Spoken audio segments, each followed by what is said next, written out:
Dear brothers, happy Friday, fellas. Another beautiful week. Progress made. Hopefully, all of you guys had an incredible week. Finishing it up strong here, heading into the weekend. Hopefully, you guys have some sweet plans. I think my wife and I are going to take a little quick getaway, possibly. Enjoy some time away and just kind of unplug the phones and maybe just relax a little bit. So I'm actually quite thrilled about that. Speaking of wives, on this beautiful of Fridays, something that seems to be a recurring problem with us and our women. I'm going to tell you guys something that's taken me a long time to learn. Hopefully it helps you out. Your wife is not a psychic. I don't recommend psychics as a general statement. My point being is she can't read your mind.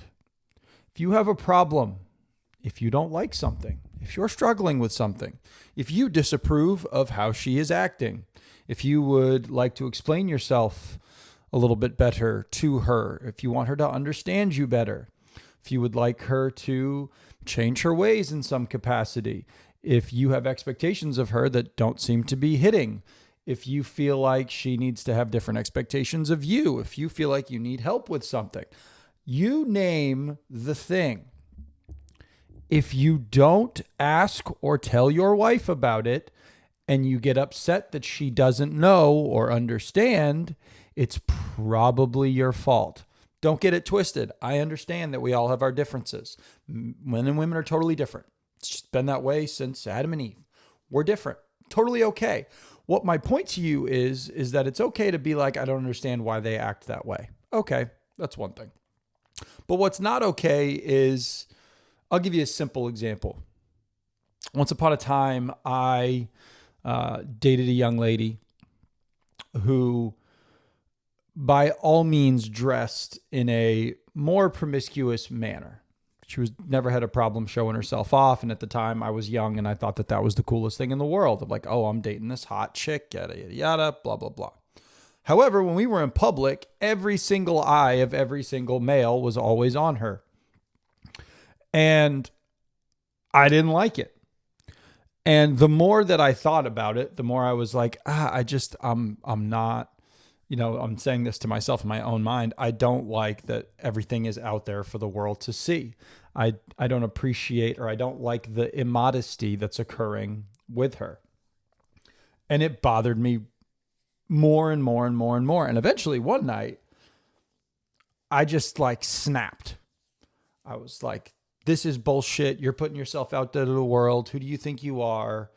I'm pretty sure I used some choice language that was probably not great at the time. However, I could have probably quashed that a long time ago, because her response to me that night was, I thought that you actually liked when I dressed like this. I thought that this was what you wanted.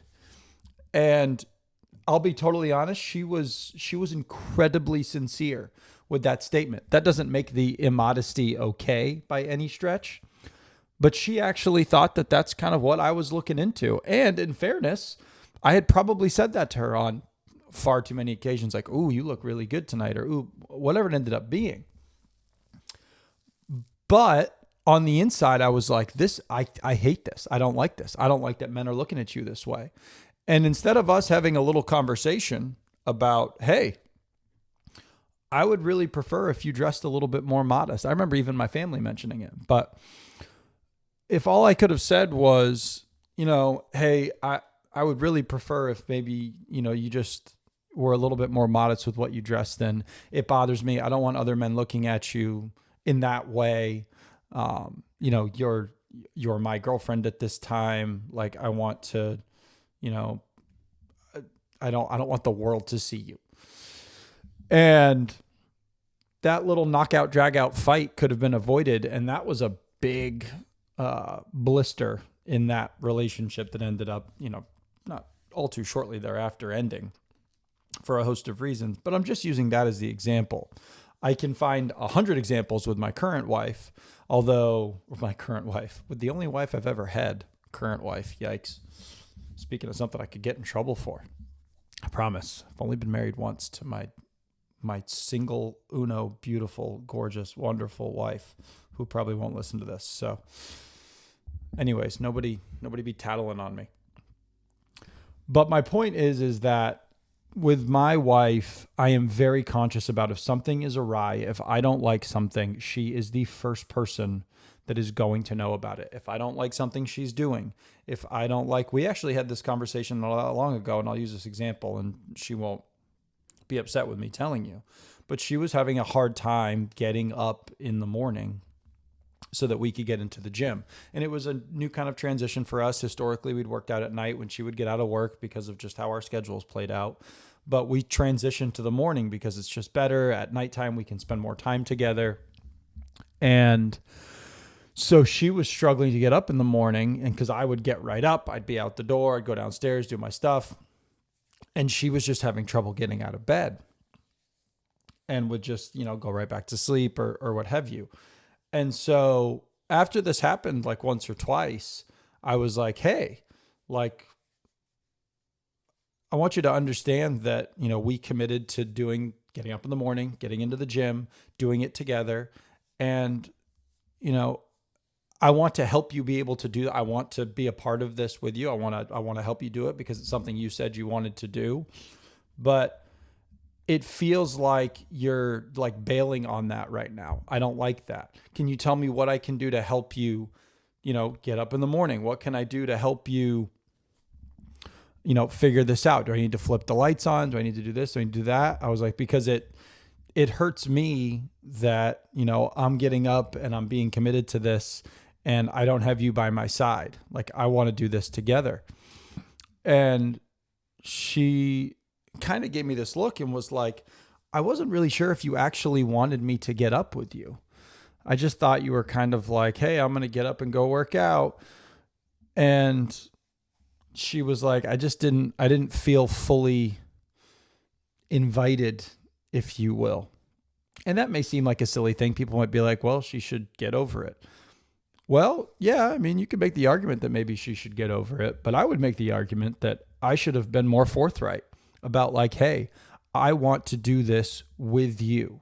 I'm getting up to be in the gym in the morning with you. I want to do our fitness journey together. That is important to me. I think it's actually one of the most important things to me personally is that my wife and I spend time together in the gym. There may come a day where, we have a little one running around and that might not be an option anymore. But while I can, us working on our physical bodies together is probably one of my most favorite times of the day. Being in the gym, sweating, pushing each other to work harder. Like that fills my cup more than almost anything else. And I think I had screwed up and really not expressing myself appropriately there and thinking she just understood that.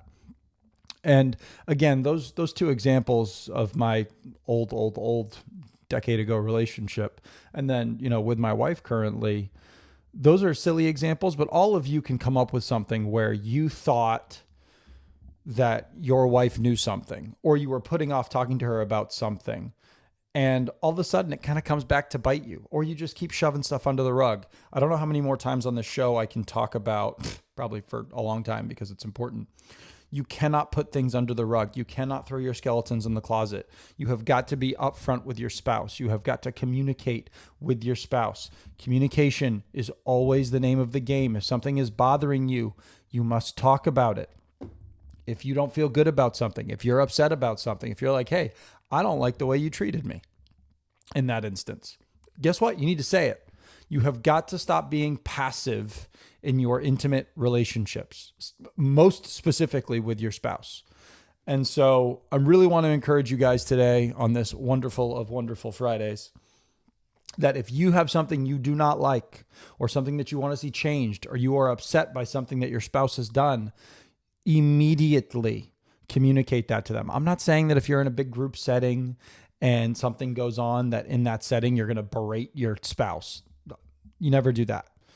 Your wife is your number one person. You defend her in public at all costs. However, when it gets back to private time, when it's just the two of you, you need to lay out your problems with one another. And the more that you do that, the better your relationship grows, because there's a level of trust. I trust that if I do something my wife doesn't like, she's going to notify me of it very quickly, and vice versa. She knows that I will do the exact same. And the more you can do that, in the beginning, it stinks because it's painful and you don't like it. And most of the time, it's just a fear of the unknown. I have been so scared to, especially in the beginning of our relationship, to tell my wife about, things that I've done in my life or things that I've struggled with, because I was afraid of her judgment. And then all of a sudden you're like, wait a second, I am intimately involved with this person because I trust them. I love them. They are loyal. They respect me. They understand me.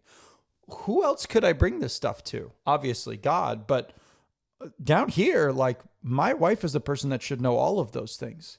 And if I truly believe that she loves me as much as I know she does, she's always going to honor me and respect me and understand me and be there to love me. I mean, I can't tell you how many times I've said to myself, I can't believe that I have a woman who loves me as much as she does, because regardless of all of my faults and problems and issues, she loves me nonetheless. And that's the exact person that I should be able to come before and be like, hey, I don't like this. I'm struggling with this. That's what that person is for. If she comes home at night and she's upset about what happened at work and I just tune her out, who else is she supposed to go talk to? I'm the person she lives with, the person she decided to spend her life with. So understand, fellas, I'll wrap this up. You guys don't know what each other are thinking unless it is spoken. You have got to speak to one another in a bigger capacity than just, head nods and, oh, okay, sounds good. If you have a problem, present it. You don't have to be rude about it, but present it. The minute that I started presenting, even that gym workout thing with my wife, switch flipped. She's like, I totally get it. I want to be involved with you as well. Does that make it perfect? No, but we have an understanding of one another. We're not judging one another without actually having all of the pieces on the table to work with. I'm going to leave it at that for this Friday. Speak to your wife, speak to your spouse, your girlfriend, your friends for that matter. You got a problem with a friend? Freaking talk about it. If it's a close friend, that's what your job is. Communicate it. That's all I got, fellas. Have an incredible weekend. I love you all. God bless. Be strong. Whew. All right. Let's go get after it, boys. We'll see you.